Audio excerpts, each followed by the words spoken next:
Hello, Infernoble friends. I know it's been a while. It's glad to be back.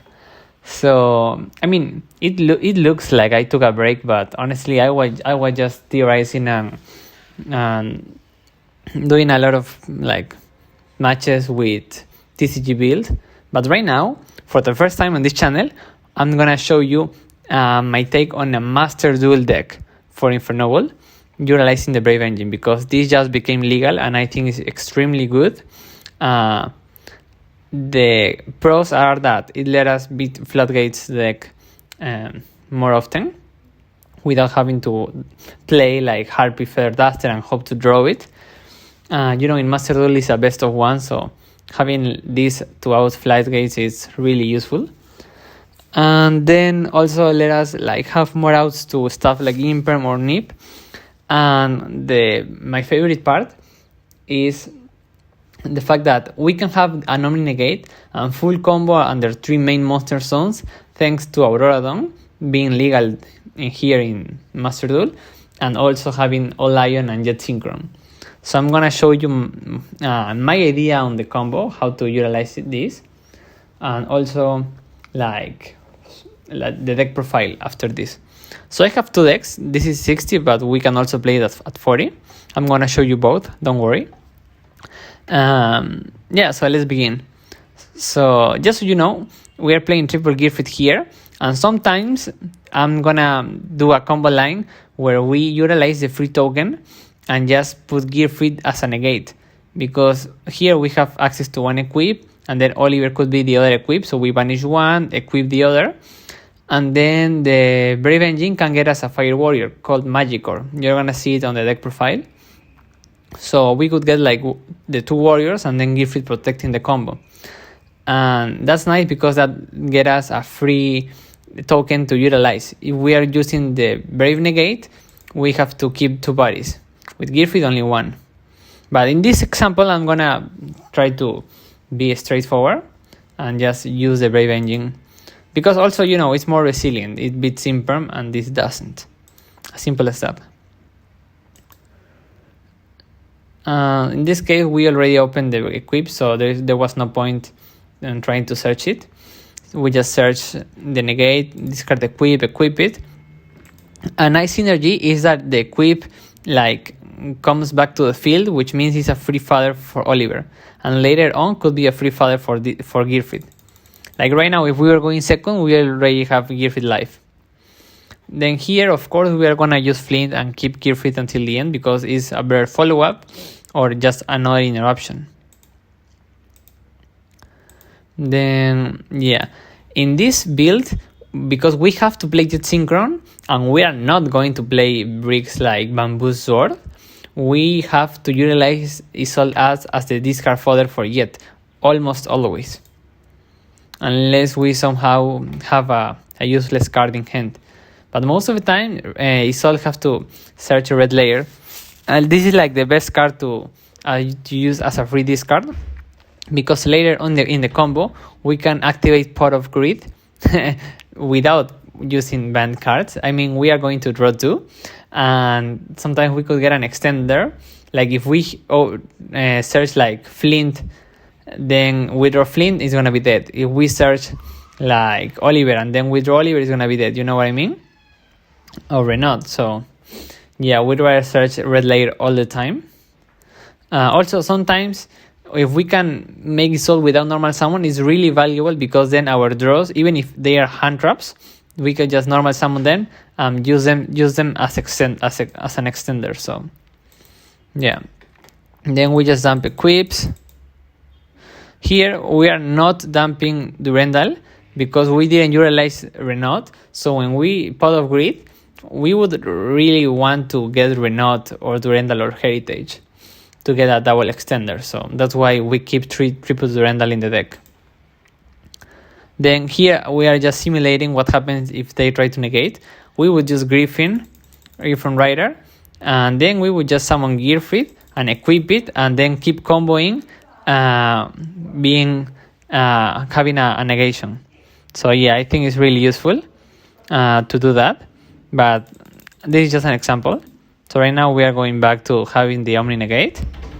And we just summon Gemba. Here we could also play TJ Striker, but I think these are two interactions you gotta evaluate. How often is gonna come up that we draw TJ Striker and not Red Layer and have it as a free summon, or we could revive it of Black Garden, versus how often we summon this and then we have a Renodding Hand that we wanna utilize. So for me, having this and possible Renodding Hand comes up more. That's why we play Gemba here. Then we just keep comboing. Like I told you, Jet Synchron and Olion are the name of the game.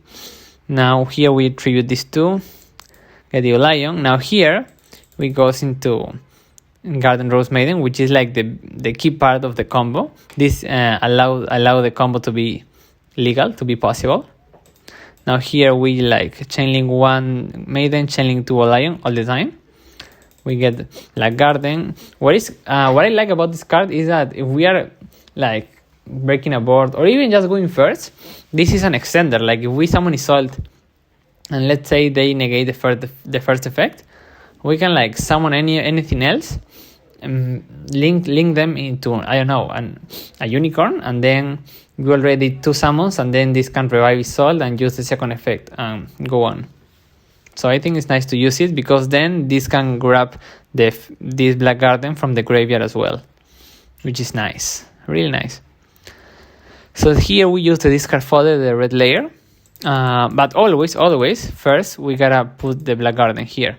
So now we have to resolve these 3 times, and the 3 times, unless you wanna freestyle and complicate things, you have to do it like this. 1, the Jet Synchro summon. 2, the Coral summon, and 3, the Croco Dragon summon. So this is 1 summon, 2 summons, then the opponent have 2 tokens, and then 3 summons, then the opponent have 3 tokens, and this chain is kind of long. It's chainlink 1, chainlink 2, chainlink 3. That means draw 1, summon the 3rd token. We draw, then we use this effect, pop the tokens, and revive the Coral. And here is where the freestyle begins, because we draw 2, and every time is going to be 2 different cards. Right now, like I told you, we got the extender that we didn't mill. So we have 2 extenders, and then this could be also an extender, because I know we are on the Brave lock, but we can normal summon this. This is a level 4, because we didn't normal summon before, remember? We summoned this for free thanks to Dracoback. So we have a lot of choices here. Up to this point, like if we are simulating that we are against a real opponent, we would have to think that what are we losing to? Maybe double hand trap, or maybe like an Infernoble, but they would have used it already because we already got too much advantage. So I don't think that's the case. The other thing that we could lose to is maybe a set 5 back row deck, because what happens if we just make BFD? Maybe that's not enough for a back row deck that doesn't care. So that's why we have this chance. I mean, in some games, before we commit to a BFD, most of the time is enough. And if we have no other choice, of course, we are going to BFD. But if we have this available, we just do it. What am I talking about? I'm talking about smoke in the main phase. Yeah. Because we just get Renode, summon it, get a smoke, and then we just have to make Fleur. And there are 2 ways to do it. Sometimes we could like use Garden Rose, summon Coral token into Fleur, and then these 2 into Savage, which is nice. I'm gonna do that if I have like more cards in hand that are useless, that I could use as discard fodder for this, or if I use like main deck Roland because I'm getting another card in the end phase. But we have also a choice to make just these 2 into Fleur, and then just keep the break negate, because I mean we don't have to tear apart this. Like if I'm doing this play that I told you about, Coral and Renode to have Fleur and Savage, that's nice. But if I just make Fleur and then I have this, that's also nice, because this is still 2 Omni negates, but I don't like having a useless Renode on field. I mean, Sorry, in this case that's not the case, but I like having this as follow-up. So yeah, it's just personal preference. Also depends on your other extenders. Like here, I could also normal summon connector, make Roland, and then maybe Roland this into Shenshen, which is our other level 9, and then Shenshen this into BFD. But yeah, I'd rather just make Fleur right now. And I use Crocodile Dragon because there is no way I'm discarding these cards. Like this is gonna be used, this is gonna be used. If we don't use this is like the best follow-up, like 1-card combo next turn. So I'd rather just use Fleur right now, pop the smoke, hand rip, and at this point we know what are we facing. If we are facing a combo deck, we just summon Gearfried, make BFD, and we have BFD and 2 Omni Negates. And with this we would have ripped like the cards that this loses to, like a droplet. And if this is a back row deck, then we just keep this, because even though we don't have Roland, this just pops 1 at the end phase, and then we have 2 Omni Negates, and then this smoke also another card in this end phase. So I'm gonna I'm pretending that this is a back row deck. So I just equip Oliver to Fleur, then the other Oliver to Charles, and just end phase. I mean, if this is useless, I just keep Gearfried in hand, you know? Like, it depends a lot. And right now we would like resolve smoke for the second time. So like they have 4 cards against 3 negates and 1 pop in the end phase. And like I told you, if it was a combo deck, we would have made BFD and win the game, like no matter what. And remember, the whole combo was protected by Griffon. And if we have to use Griffon, we could just replace it with Gearfried at any point as well. So I think the deck, like I'm showing you, is really strong. But it requires enough skill so you can freestyle with the draw 2. And also, if you're expecting a combo deck or a back row deck, because trust me, BFD against back row deck is not what you want to do. I mean, in this case, maybe it's enough because we have 2 Omni Negates, and 2 hand rips, but yeah. And then having this as follow-up is also nice against back row decks. And that's it. This is like the example. There was also the choice of not summoning Charles and maybe summoning Shenshen instead, because Renault was live thanks to Gearfried. So we could just summon Shenshen and make BFD with this. Then we have Shenshen as follow-up. Or maybe if we got Hang Knowledge, then Shenshen was a good interruption and we leave it on board. So the possibilities are a lot. Then we have this as follow-up. Then yeah, that's it. And then just connector could be Soul into Unicorn into access code, or could be Soul summon Renault, get Gearfried back. So, and then Gearfried Unicorn. We have a lot of choices for follow-up, so we should be winning. Going second, yeah, it requires way more skill. I think I have a replay going second that I'm going to show you later on, maybe on a separate video. But for this video, I'm going to show you now the deck profile. This is the profile of the 60 cards. First things that I want to show you is that we are playing 8 outs to maxi, which should be like half the time pretty much. I don't remember the math. And then, yeah, we are playing Connector and Brave, even though they conflict, because in Master Duel, we can only have 5 of the Brave cards. I don't think we are going to open them all the time. And even though if we open this, my theory is that they don't conflict too much. Let's say we start with Temple, they Ash. Okay, we just normal summon this, special summon Dolphin, full combo. Going second, if we use this and they use an Omni Negate, okay, we just normal summon this and use the effect and full combo. If we draw this and Faithful, then Faithful change block this, so we for sure get the Dolphin, and then we get the discard fodder for Dolphin. If we start with this and they don't negate, then we just normal summon the Connector, triggers Faithful, then any other warrior makes it so we full combo, being protected with Brave. So yeah, I don't think it conflicts too much, to be honest.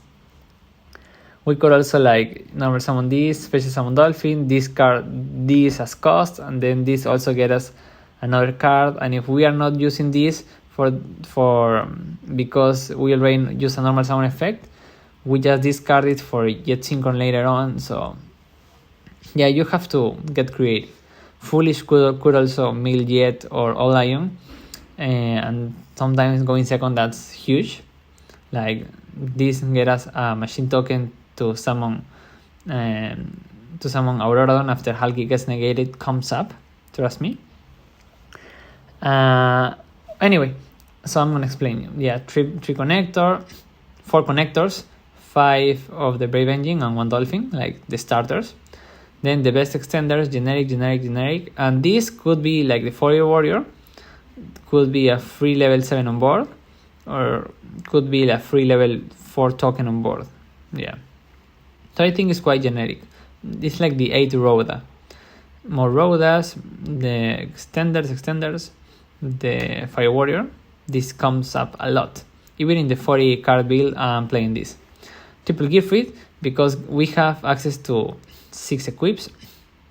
Then the 5, 6.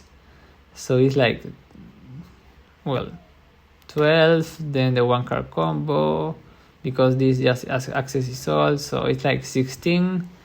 Then 17, 18. Like we have 18 1 cards that makes Giffrid live.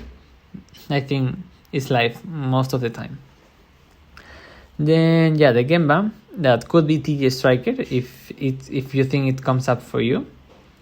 The Negate, the Double Lion. Also, playing double is necessary because if we hard draw 1, I mean the synergy is amazing. Like if we open Jet Synchron and just use it for a discard fodder or whatever, we just like any of these fits the role for Hulky. Like we could Hulky summon All Lion, then go into Auroradon. Then if we have 1 in hand, we can use the graveyard effect of 1 to banish and then normal summon the other that we have in hand. Because we draw 2, sometimes that comes up later on. And then this Griffon can make a level 9. You know, the freestyle, it's crazy. This and one of the tokens makes Roland. Yeah. The Jet Synchron, Lagarden, Fossil, Recobag, Smoke. We have to play Fossil so we can like mill 3 and summon Dolphin and keep this on the deck for later on. Also, it comes up sometimes the opponent like Ashes or Ghost Ogre Faithful, and we don't have access to the equip. But then later on, Isolde mills the equip, and if we have the Brave token in the board, then this trigger after Isolde effect, and this gets equipped. That's also nice. The best card of the deck, Smoke. And then 18 non-engine cards that are necessary in my opinion. I mean, these are debatable. Imperm Snow, I'm playing 2-2. Snow just because Brave could be around for a long time. Ash and this the Maxi out we have to play. And then just need Maxi. So yeah, I think the deck is self-explanatory for the most part. The extra deck is also like mandatory. The only flex spot is Savage. We have to play 2 Isolde, Hulky, Auroradon, Unicorn. Access code is also quote-unquote optional. I mean, it saves a lot of time. In a lot of matches, we can like access code, Giffrid, go for game quicker. But I think we could survive without this. Because in TCG, I played for eternity without access code, and we can manage. Especially because we are summoning Cora like 3 times, so we can like pop 3 of these, pop 4, pop 5, pop 6. Like we can fit the access code role with synchro cards. Anyway, then this is also kind of flex, but trust me, it can come up. Like in grinding matchups, you want this, so Charles is an interruption. You want this, so you get follow up. Sometimes you have extra monsters on board, and like you can make this if you summon Gemba and have a Dolphin on board, or if you have Gemba on board and then you just summon tokens, then you just make Roland, and then with Auroradon tribute Roland and this. So yeah, you can you can use this. If Halki gets negated, Halki tag out into this. For me, comes up enough, but it's cuttable. Part of the combo, as you saw. Savage comes up, like I show you, if we have Griffon a token and we want to use token Coral into Fleur, and then this and any other level 1 could make Savage. Also, Savage comes up in weird scenarios where we just summon Auroradon and All Lion, and then All Lion and 1 token make Roland, summon a free token, make Savage. And sometimes Savage or Auroradon control is what we have to do to win. Crocodile as the draw 2. This could be replaced, like you could summon, like if you want like Charles or Shen. But I only summon Shen as the last Synchro 9. Like I'm summoning this if I'm making BFD to get the follow-up, but it cannot be the first, it has to be the second, because this banishes our board. Like if we summon Coral and then make this, like Coral could be banished and then maybe we cannot summon it back with Garden Rose, so we have to be careful with the banishing effect. If we have this in Charles, then Charles equips Smoke could get banished and not used later on, so be careful. But yeah, I like the draw too. If we are under the draw, probably I'm not making this. Then also remember that Black Garden halves the attack, so this could come up, like halving the attack.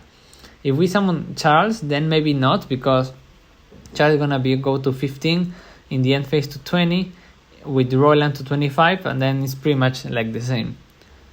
Fleur is really important, necessary, because comes up with the Brave Engine, but also comes up with a 9-1, like any of these 9-1 or any of these and a 1. And then just BFD. So sometimes we are gonna take the maxi challenge and end off 1-2 negates and BFD, and that's enough. Or sometimes we use Black Garden to put 1 token in the opponent's board, and then we Fleur pop Black Garden, so we are safe from Imper and Gamma. That comes up when we are full comboing under maxi challenge. Yeah, I think that's a good explanation of the deck. But trust me, you need to play it out and get big brain to make the best out of any situation. Now the 40 card build, pretty much similar, but we of course are cutting stuff. So right now we only are playing 2-2 to Oliver to Renault, mainly because we rather have the free warriors. Sometimes our best play is summoning this, make it all gets negated. Normal summon any of these 7 and full combo. Like we could normal summon Jet, make Halki summon All Lion, then Auroradon summon second All Lion, and yeah, full combo. So having this is really important. What else? Also, sometimes we just want to open this in the Pot of Greed part as an free extenders. These two and Fossil are debatables. I was thinking about not playing Dolphin, because here we are not playing Connector, and because of the -1 that hurts, but we are not gonna open Brave all the time, and anytime we don't open this, we should try to summon this Abyssal. So I think it's worth keeping it in the deck. But yeah, if you want to play triple Oliver, triple Renault, maybe your first things to cut are Magicore and maybe Lean Fossil, because without Fossil you're gonna still summon Dolphin from deck, and then we lose the Draco back. And then the deck is pretty much similar to the other deck, but yeah, we're just playing, like, we're trying to see Brave more often in this build. Only having 5 outs to maxi, I think it's really similar to having 8 in 60. But of course, going second, this is more resilient because we have 13 hand traps. That helps way more. And triple Gearfit, that helps way more than having just 3 hand traps to call by. So I think this is more focused for going first. But yeah. I think I already said 20 times, which means I don't have anything else to share with you. This is the deck, this is the idea, the concept, the combos. Like you saw, they could be like three main monsters on combos because of Brave Engine, but we could also like just Isolde, mill Durandal, summon Renault, get Durandal, get Renault, summon second Renault, and then full combo having one extra monster. Then that means that Aurora Dawn can trigger itself and the extra monster, so we keep one more token. So at the end, we can summon Coral for the last time, and then having an extra token to make the third line. So we could make all these three with just Isolde. Of course, in that case, we are not getting access to smoke. So just as food for thought, like Isolde plus an extra body could be these three. And if the extra body is not because we just mill one, like if we mill two but have an extra body because of one more extender, we could end up be on BFD Charles, and then Charles use smoke to rip something. So I don't think this deck is a straightforward 2-card combo, just Isolde combo, Isolde plus break combo, because you always pot of grid, so you always have the opportunity to freestyle. So I only advise you this deck if you already tested a lot in solo mode here or in Master Duel, and you're pretty confident that you can use any card the best in the best way. And you can also play it so you can be resilient to hand drops. So that's the full explanation of the deck. I know I'm missing a lot of things about tips and tricks, but most of the time you figure that out by playing it and testing. So that's all for this video. Keep an eye for the next video where I show you like some replays, maybe one going first, one going second. Yeah, see you later. Goodbye.